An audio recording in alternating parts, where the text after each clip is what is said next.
ሹራቡ አንቺ ከሌላ ነው የወሰድሽው እንጂ ሹራቡ የራስሽ አይደለም። አዎ ተቀይረን ወሰዱ። አንቺ ራስሽ በራስሽ ትጨነቃለሽ። አንቺ አላማሽ ቤተሰብን መቀየር ነው፣ ውጭ ሀገር መሄድ። ይሄ የእግዚአብሔር ሰዎች ይዋሻሉ እንዴት ይላል?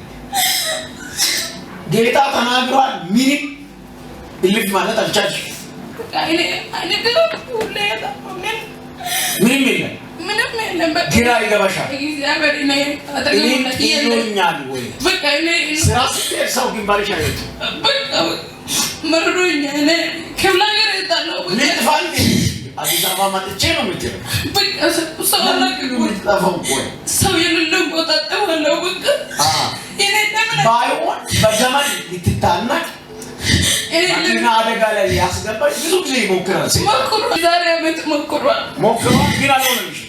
ነው መኪና ተገጨ ነበረ ማለት ከዛ ወደዚህ ብዙ ጊዜ መኪና አደጋ አንቺ ይከታ በየቀኑ ነው፣ ሁሌ ነው። ይሄ ራሴ አፍላክ ሞታለሁ እንድትል ይፈልጋል። ሁሌ ባያለው እንደዚህ በቃ ያለኝ ዛሬ ጀምሮ የሞት ቀን በቃ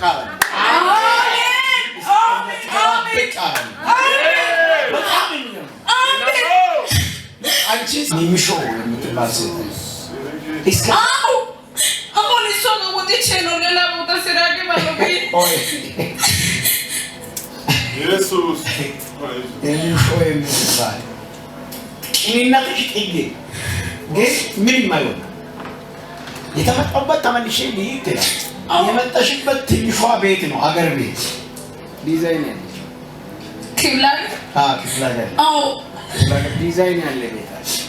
በር ላይ ደግሞ የሌላ ሰው አለ ወንድሙ ነው። የእናንተ ደግሞ መሀል አለ። መሀል አለ። እግዚአብሔር ግራ ለገባ ሰው ዛሬ ጀምሮ ሰው ሁሉ የሚገርም ቁልፍ ከፍቷል። የማጠብቀው እንጀራ ትበላለህ። ዛሬ ጀምሮ ለአራት ሰው ፋይናንስን አስለቅቀዋል፣ ቅባትን አስለቅቀዋል፣ ጤንነትን አስለቅቀዋል፣ በረከትን አስለቅቀዋል።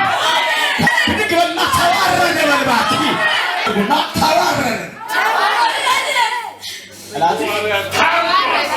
ዛሬ ጀምሮ የኔ ነገር እንዲህ ይሆናል። ሰላም በውስጤ ላይ ስራ እምቢ ብሎኛል። ጌታ ወዴት እንሄድ እንደው ግለትና ስራ ወጥቼ ለአገር እሄዳለሁ። በቃ ከዚህ በኋላ ሁሉም ነገር በቃ ይቅር አልፈልግም። ከዚህ ቀን ጀምሮ ቆረጥ ስራ አሜን አሜን አሜን ማይቆረጥ በጣም ነው እዚህ ምስክረት አሜን እንጃችሁ ብሪጋርና ለኔ ይበላ አስገራሚ ይሆናል። ተከፈተ በላ አንድ ሆድ የሚያምሴት አለበታል። እግዚአብሔር እንዲህ ነው ያለኝ፣ ለአንቺ ማንም ሊዘጋ የማይችል አንድ ሁለት ስራዋን የከለከላ ምንጯን የከለከላ ባጀቷን የከለከላ ዛሬ ምልክት ሆነ። አሜን አለ ቶሎ የሚቀጥለው የማይቋረጥ ስራ በር